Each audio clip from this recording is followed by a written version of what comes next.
Hello, welcome to my presentation. I'll be looking at the four stages of service design thinking. The first two stages are research and ideation, and I provided suggestions on prototyping and implementation on improving life on campus. Now, moving on to the research stage, before we commence any form of design thinking services, it's important to empathize on who we are engaging with, who we are designing for, and who our users are. In this case, we are designing for Royal Holloway students in the London campus. It is vital to effectively understand the students' needs, feelings, and problems to develop on how they want the student service to be available. Also, before we begin empathizing with the participants through research methods, it's important to drop any form of biases, judgments, and assumptions we hold. It's important because I'm a student. I will not want to be ambiguous in my own biases, and so I will be looking at this topic from a clear point of view to put myself in the shoes of the students and experience their feelings. To conduct a service design thinking process, we should start from the research of issues that students face. To collect the information, I use research collection methods such as desk research, self-ethnographic approach, and the participant approach, along with face-to-face interviews. The combination of these three methods will enable us to generate insightful data and perspectives on the topic. Solving the right problem is the most important aspect of the design thinking process. I started from preparatory research, which involved in-depthly investigating the perspectives of the students of understanding what the problem could be. The starting point is good as it emphasizes on understanding the student needs and the main problem in which the research is looking to address. Preparatory research focuses on finding the right questions to ask rather than finding answers. So I decided to deepen the scope of my research by searching a website where students usually post their reviews and experiences.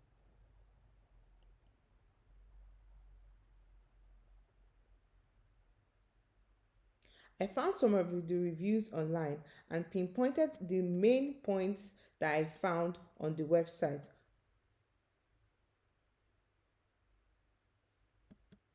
The preparation gave me an insight of certain aspects that need to be improved. Afterward, I created a mind map of all the problems found and noticed most of these issues related to student services and support, so I decided to focus deeply on the problems of student services. Moving on to the next slide, self-ethnographic approach, which is autoethnography, which focuses on human centricity, clearly understanding the behavior of humans as its main goal. It's key for the researcher to approach the problem holistically, beginning with the perspective of the users, which are students in our case. It's important to put yourself in the shoes of students to understand their needs. Autoethnography is a qualitative research method which involves self-documentation of the researcher herself using a smartphone and a notepad. So therefore, I decided to conduct exploratory research to concentrate on my own experiences while studying at Royal Holloway's London campus. In 2021, I gained admission to study at the London campus of Royal Holloway. On my first day, I walked to the Bedford Square, which is the building owned by Royal Holloway, and realized there was no student service center in the building, and one would have to commute to Egham to visit the Student Service Center to complete my registration. And also, recently I visited the building and entered various rooms and noticed that there were open and ineffective spaces that were dusty, which looks like they were not in use. Thirdly, I currently take classes at Birkbeck University and the heating system is bad. Severally, I've laid complaints to the Student Service and Support Center by calling them and sending them emails, and I've gotten no response. While immersing myself in the real situation in, in order to carry out contextual research, I noticed that the student services are not active in the London campus, and I also noticed they are ineffective offline. There is no office to physically drop in to complain and attend to students' needs, which kind of created an uncomfortable and unwelcoming atmosphere. So many of my classmates and even the professors complain about the problems associated with the facilities in Birkbeck where classes take place. I also observed that the student services and support department don't make sure we are comfortable. Effectively analyzing the personal experience allowed me to indicate and understand the problem more, which made me think vastly on convoluted issues related to student services, which shows the lack of communication or being aware of our well-being and overall experience in the London campus.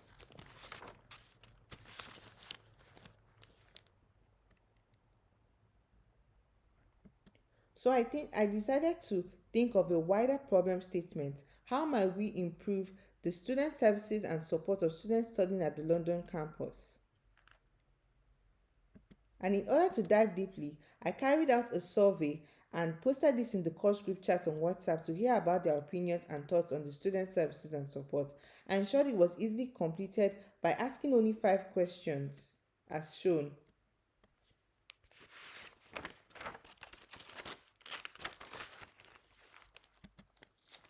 To begin with, the first question: all students have experienced student services and support prior to Royal Holloway. For the second question, 60% rated the experience horrible, 30% rated it okay, and 10% rated it good. In terms of satisfaction, 70% of students were unsatisfied and 30% were not sure by choosing maybe. 100% of students agreed for the student services and support to be improved in terms of functionality in the London campus. 28 participants were involved, and also 70% were international while 30% were home students. For the student learning type, 90% were face-to-face students and 10% were remote students. And for the gender, 80% were females while 20% were male. After generating data from empathy stage, it's important to define the main problem. This got me thinking of the how might we statement, which is how might we improve the effectiveness of the student support services. Moving on to the ideation stage, it's important to consider the pre-ideation process where several how might we questions are posted. I also conducted a face-to-face interview. After carrying out the survey questions, I wanted to gain a deeper understanding of the experience with the student service and support, being able to understand their body language and emotions in detail than a research survey. I was lucky to find 2 participants, Nancy and Sarah, who were willing to take part in my face-to-face interview. I asked each of them 1 question each as shown, and these are their answers.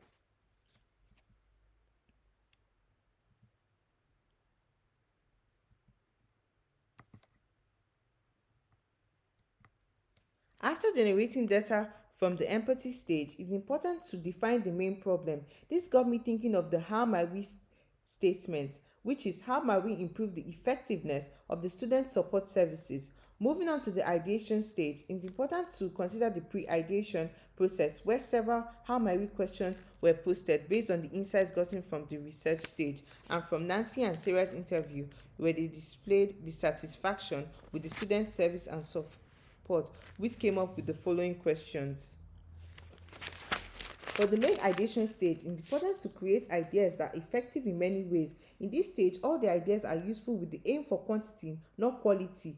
In the first place, ideation involves planning what we aim to achieve and the scope of the ideation to finding the most efficient way of satisfying students' needs and improving their experience through the student service and support. The methods used are outlined: brainstorming, idea portfolio, and decision matrix. The methods are effective as they aid in generating, understanding, and ranking ideas in order of importance. Brainstorming is challenging, so I found apps that one can receive many ideas and found 3 apps such as Mindspace, Post-it, and MindNode. I created the brainstorming session with the problem statement and goal with the rules on the right to help participants and use objective thinking on what can be done rather than what is accurate. I sent the link to the group chat so students could add virtual sticky notes to the board with a limit of 12 minutes. I gathered a lot of useful ideas on the board on and many responses were directed to having a physical student support office on campus, a live chat board on Moodle, and Royal Holloway's website also prioritizing students' complaints by having a helpline. And these 3 were the most profitable for both online and offline students by improving their experience. Another ideation method used for understanding, clustering, and ranking options was the idea portfolio, which is an analytical method which allows one to select and rank ideas based on impact on students and feasibility. With the use of the 2 variables, the idea portfolio balances the various needs and appeals to an analytical way of thinking by viewing the options in a strategic way. So I asked for the ideas and opinions of current students from Royal Holloway, and I started by presenting results to the participants from the research methods and brainstorming session and elaborated on the rules of the method by drawing a graph on a paper with 2 axes using sticky notes and pen. While discussing, we talked about solutions and limitations that may occur. We spoke about which ideas are more or less What do you guys think about the have an impact physical on the office for visible. the student support services? Do you think it's very important? Of course, I agree with you 100%. We do need to have a physical office in the campus in cases of emergency and emergency situations, as because of what happened last time. We didn't have any emergency physical office to go to straight away and contact them. So therefore, it's very important because you never know, anything can happen. Yeah, and yeah, and also, one needs to commute all the way to Egam campus to like address issues which can be very stressful to students. I agree. I think that on the Bedford Square campus, I think there needs to be some offices or maybe a lecturer or an admin staff who's well versed in a lot of departments in student services and management, because it's not easy for students on the London campus to solve problems. Not all problems can be solved via email.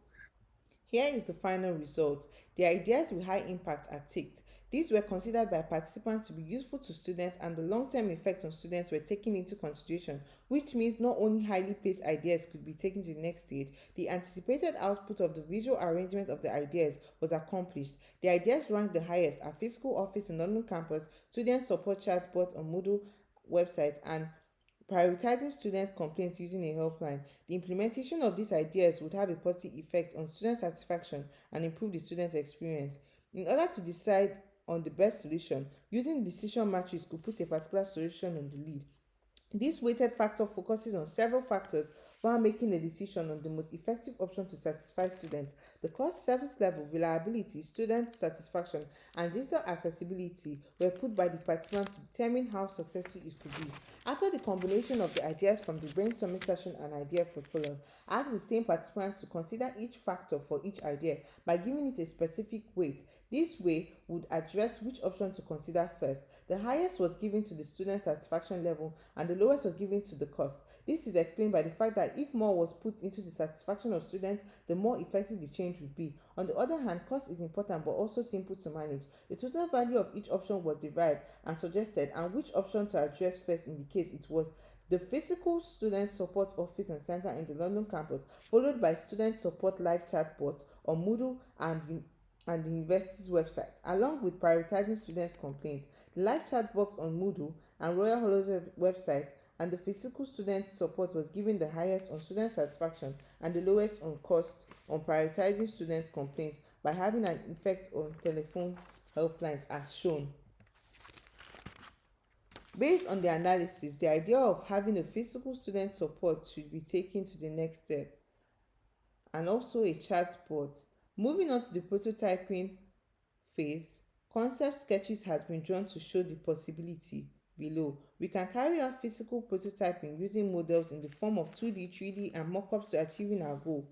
Wireframing, on the other hand, uses the potential model app as drawn but with the use of digital prototyping instead to map out the user journeys during the testing process. This shows a prototype of how Moodle can use live chatbots in order to address the students' needs. The prototypes presented are raw and doesn't matter as long as the idea methods have been brought into practical ways, there's potential into making a better solution. Now, I will be making suggestions for the implementation stage. In this phase, it's important to understand that some things never finish because our ideas have to be consistently improved to meet the user's needs. So it's important to consider the design of the service of the physical office.